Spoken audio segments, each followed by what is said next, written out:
নীরবে কৃষকের পকেট কাটছে সেচ প্রকল্পগুলো। সরকারের ভর্তুকি কিংবা সেচ কমিটির সভার সিদ্ধান্তের কিছুই জানেন না চাষিরা। নির্ধারিত হারের চেয়ে অনেক বেশি টাকা গুনতে হচ্ছে কৃষকদের। এসব অনিয়মের কিছুই নজরে নেই কৃষি সম্প্রসারণ অধিদপ্তরের।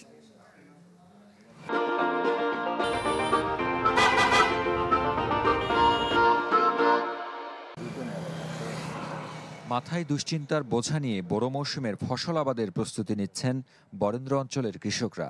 ভাবছেন শ্রমিক, সার, কীটনাশকের সাথে সেচের বাড়তি খরচ কতটা ভোগাবে এবার। কৃষকদের অভিযোগ, সেচ নির্ভর এই মৌসুমে বিঘা প্রতি ১৬০০ থেকে ১৮০০ টাকা পর্যন্ত ভাড়া আদায় করেন নলকূপ মালিকরা। আমন মৌসুমে যাচ্ছিল ৬০০ থেকে ৮০০ টাকা। ২,০০০ টাকা বিঘা ধরলো, বাধ্যমূলকগুলো দেয়া লাগবে।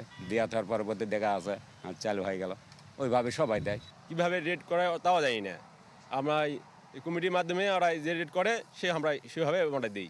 তুমি দিনই না পরে তাই দিবে না হয়তো, আমরা ওই জন্য টাকা পয়সা যা চাই তাই দিয়ে যে রেট ধরে ওই রেটে টাকা দিই।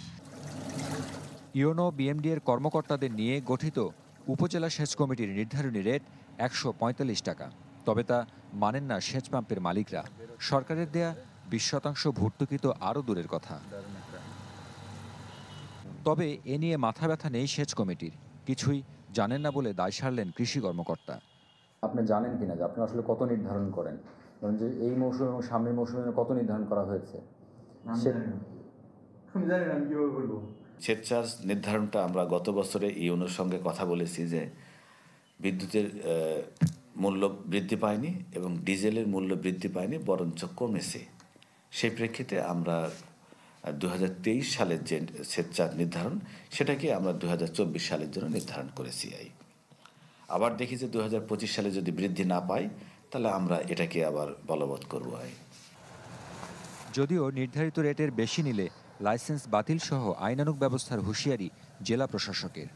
এই ধরনের কোনো পায়তারা হয়ে থাকে আমাদের কাছে যদি সুনির্দিষ্ট অভিযোগ করে, সেক্ষেত্রে আমরা উপজেলা যে সেচ কমিটি আছে আমাদের উপজেলা নির্বাহী অফিসারের নেতৃত্বে আমরা সেটা অবশ্যই এন্টারটেইন করবো এবং কৃষকদের যাতে কোনোভাবে পানি সেচের ক্ষেত্রে হয়রানি না হয় সেক্ষেত্রে আমরা যথোপযুক্ত ব্যবস্থা গ্রহণ করব।